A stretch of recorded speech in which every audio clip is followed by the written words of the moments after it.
Hello friends. दोस्तों, आज हम एक बहुत ही अहम सब्जेक्ट पढ़ रहे हैं, लॉ ऑफ टॉर्ट्स। देखिए, ये सब्जेक्ट अगर किसी वकील को अच्छा आता है तो वो एक अच्छा वकील भी बन सकता है, क्योंकि इस तरह के कॉन्फ्लिक्ट हमारी सोसाइटी में बहुत लोग हैं। तो उसको सेटल करने के लिए उसके पास अच्छे खासे केस आ सकते हैं। अगर इस पे भी आप ग्रास्प कर दें इस एक फील्ड पे, तो आप एक अच्छे वकील बन सकते हैं। तो this is very important to understand. तो आज हम कोशिश करेंगे, इसको समझने की कोशिश करेंगे। ये हमारा आज फर्स्ट लेक्चर है।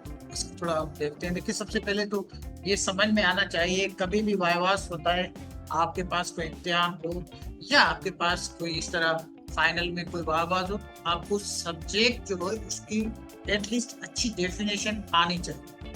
आप वकील है तो आपको वकील की डेफिनेशन आना चाहिए। अगर कोई सब्जेक्ट के बारे में आपका वाइवाज है, उसकी डेफिनेशन आनी चाहिए। बहुत सारे लोग ऐसे होते हैं अपने मास्टर कर देते, तो उनको डेफिनेशन नहीं आ रही होती जिस सब्जेक्ट में उन्होंने मास्टर किया है। देखिए, पता तो होता है, लेकिन you should give the words, explain them thing. So ये वर्ड्स को उनको देना, ये वकील की बहुत एक अच्छी जिसको कहते हैं कि एक एक्सपर्टीज है। You can understand and you can give the new words to something. एक आप समझ भी जाए, और दूसरा ये है कि जो पढ़े उसको समझे, और जो आप समझते हैं उसको अपने अल्फाज में उसको एक्सप्लेन करते हैं। तो आइए इसको समझते हैं। देखिए, law of torts is a branch of the civil law. ये बिल्कुल सिविल लॉ है। ये जो सिविल ब्रीच होती है ना, जिसमें कोई चीज मतलब है कि लॉ हमारे में एक्सप्लेन नहीं की गई, और इस तरह के अगर एक्ट कोई हो जाए, जैसे कॉन्ट्रैक्ट होते हैं लोगों की आपस में, जो है एक अंडरस्टैंडिंग होती है, डेवलप हो जाती है,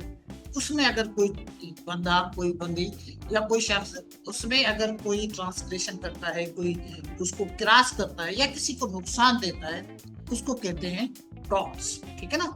वो लॉ जिसमें आपके जो सिविल राइट्स हैं, किसी के साथ अगर आप कोई काम कर रहे हैं, या आपका कोई ड्राइवर है, या आप उसके साथ जा रहे हैं, तो वो अगर आपको कोई नुकसान देता है या आपकी जमीन पे कब्जा कर लेता है या कुछ इस तरह की चीज होती है, उसको कहते हैं टॉर्ट। ठीक है ना?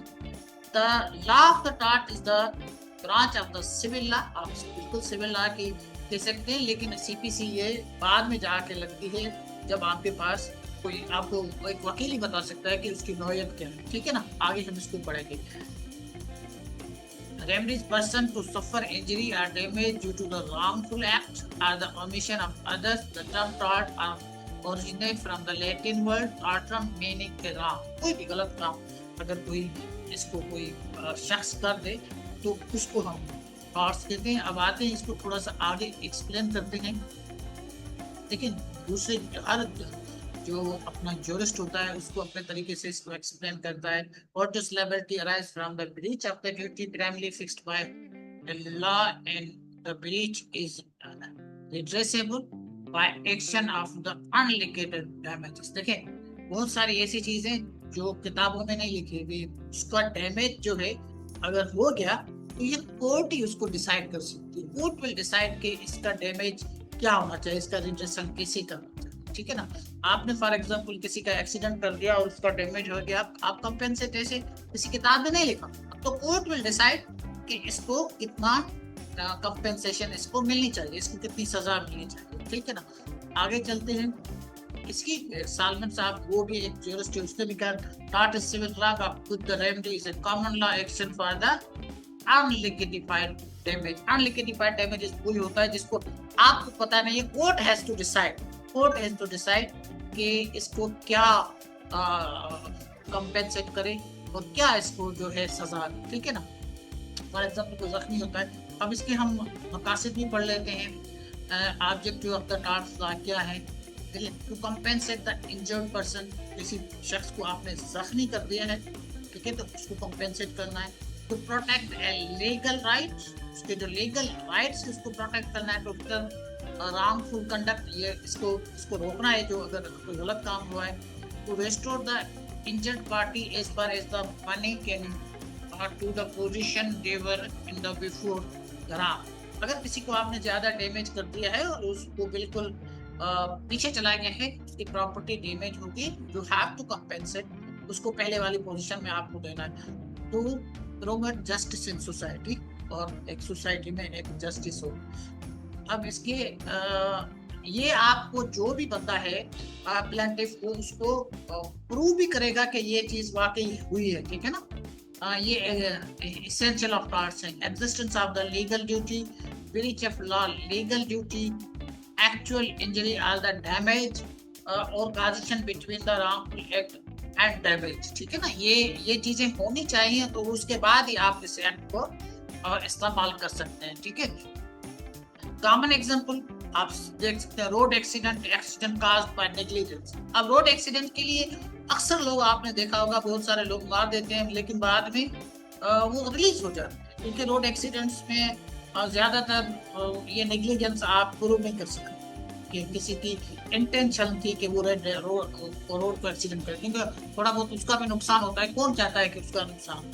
लेकिन ये नेग्लिजेंस की सजा होनी चाहिए, जो हमारे पास इस सजा नहीं है। तो बहुत सारे बच्चे लोग मार देते हैं एक्सीडेंट्स में, और शराब पीकर गाड़ी चलाते हैं, इंटॉक्सिकेटेड होते हैं।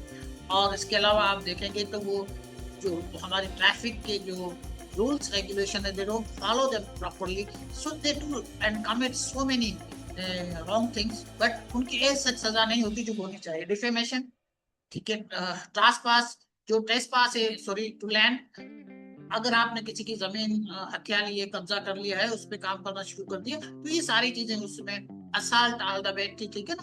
आपने अगर किसी को मारा है, अगर किसी को जाके स्लेप कर दिया है, तो ये सारी की सारी चीज, या फॉल्स इम्प्रिजमेंट, किसी को आपने जो है वो आपने केयर करके रखा है, प्राइवेट एंड द पब्लिक, ठीक है ना। ये प्राइवेट हो या पब्लिक, ठीक है, इसमें दोनों आ सकते हैं। लीगल सोर्स ऑफ अप्लीकर, although Pakistan has no codified law of torts, ऐसा कोई लॉ हमारा इस तरह का है ही नहीं, क्योंकि जो चीजें अब हमें नहीं पता क्या होगा, अगर उसके लिए फ्यूचर के लिए जो अनएक्सप्लेन्ड है, तो उसके लिए कोई एक हमारे पास कोई इस तरह का लॉ नहीं है। इसीलिए हम इसको किस तरह ट्रीट करते हैं, the following laws are commonly invoked depending on the nature of the law. अब इसके लिए हमारा जो कॉन्स्टिट्यूशन है 1973, वो हमारे सपोर्ट करता है। किस तरह सपोर्ट करता है, इनके आर्टिकल से हम कुछ पढ़ेंगे। आर्टिकल 4 जो कहता है right to be dealt with the according with law, ठीक है ना। कोई भी राइट है उसको अकॉर्डिंग टू लॉ आप उसको दे सकते हैं, उसका right. Security of the person, right to the life liberty, ठीक है। सिक्योरिटी भी आप उसको दे सकते हैं, अगर किसी की सिक्योरिटी डैमेज हुई है या ब्रीच हुई है, तो वो आप उसको लगा सकते हैं। Inviolability of the dignity of the man, privacy of home, ठीक है। इसकी प्राइवेसी अगर आपने खराब की है, तो जाहिर सी बात है यू हैव टू। और ये article 25 equality before the law, ये कानून के जो सामने के दिन सारे बराबर हैं। The specific relief of the act provides remedies such as the permanent injection, आप उसको जो कोर्ट है वो परमानेंट भी उसको पाबंदी लगा सकती है कि ये काम आपको नहीं करना। मैंडेटरी इंजेक्शन किसी हर सूरत में करना है। प्रिवेंटिव रिलीफ, और उसको आप मना भी कर सकते हैं कि ये आप अब आइंदा नहीं कर सकते। कोड ऑफ द सिविल, अब ये है कि सिविल आपका जो ये सीसीपी है, ये लग सकता है जब आप इसको ये जो एक्ट हमें समझाता है, provides the procedure framework for the filing the civil suits seeking the damage and injection, ठीक है ना। ये इसकी थोड़ी सी लिमिटेशन है। Prescribe limitation period of the filing the civil claims, ये 1908 में जो है ये इसमें कुछ लिमिटेशन है। अगर वो उस पर आ जाता है तो फिर आप सिविल की तरफ इसके लिए सूट कर सकते हैं। द फेटल एक्सीडेंट एक्ट 1858 ये क्या कहता है, ये कहता है कि allow the legal heir of the deceased person to claim compensation, ठीक है ना। कंपेंसेशन कर सकता है result from the another person wrongful act of the negligence. ये जरूरी नहीं है कि वो ड्राइवर को मतलब है कि बैठा हो बराबर में, गाड़ी में बंदा है या नहीं है, किसी को भी वो नुकसान कर सकते। डिफेमेशन ऑर्डिनेंस, ये तो हमारा ऑर्डिनेंस 2002 का provide civil remedies for the damage to person reputation through a libel on the slander. किसी की अगर आपने उसको उसकी अगर इज्जत में अगर आपने कोई इस तरह की बात की है, डिफेम किया है, और उसकी रेपुटेशन टार्निश हुई है, कोई सीनियर किस्म की कंपेन की है, तो देन यू हैव टू। और उसमें आपके पास क्या रेमेडीज हैं? तो ये कंपेंसेटरी डैमेज है और जनरल डैमेज है, स्पेशल डैमेज है, कुछ भी उसमें परमानेंट इंजेक्शन है, जो पहले हमने बात की। मैंडेटरी इंजेक्शन है कि आपको कोर्ट बता दे कि ये आपको करना है, ये आपको नहीं करना। और डिक्लेरेटरी रिलीफ, ठीक है। ये आप इसको कह सकते हैं the law of protects individual against the civil wrong by providing compensation, equitable remedies. ये इसको explain कर रहा है। And Pakistan tort law is primarily derived from the English common law and it is supplemented by constitutional provision and the statutes such as the Specific Relief Act 1808। ये आपको सिर्फ explain कर रहा है कि ये लॉ एक्ट क्या है और पाकिस्तान में किस तरह चलता है, ठीक है। तो ये इसकी सिंपल और बहुत ही वाज़े तरह का आपको समझा दिया गया है कि लॉ ऑफ टार्ट्स है कि ये जो पर्सनल कॉन्फ्लिक्ट होते हैं, जो सिविल होते हैं, उसके छोटे मोटे जो कॉन्टेक्ट होते हैं। अब इसको अगर कोई भी बंदा इसको जाके सेटल करता है कोर्ट में, तो अगर किसी वकील के पास ये एक्सपर्टीज है तो ये एक बहुत ही अच्छी फील्ड है।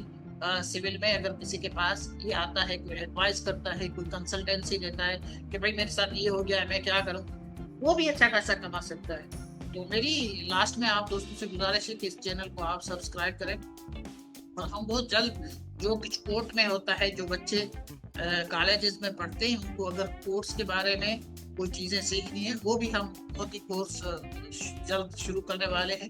उनकी ट्रेनिंग भी कराएंगे, उसको लीगल जो लैंग्वेज है वो भी सिखाएंगे अगर कोई इसमें करना चाहता है। तो उम्मीद है आपको ये लेक्चर पसंद आया होगा। और कहीं भी अगर आपको कोई कंफ्यूजन है, कोई भी प्रॉब्लम है, तो आप अपना मेरे इस चैनल पे कमेंट करें, तो आपको ये ज़्यादा इसको तफसील में समझाता है। Thank you.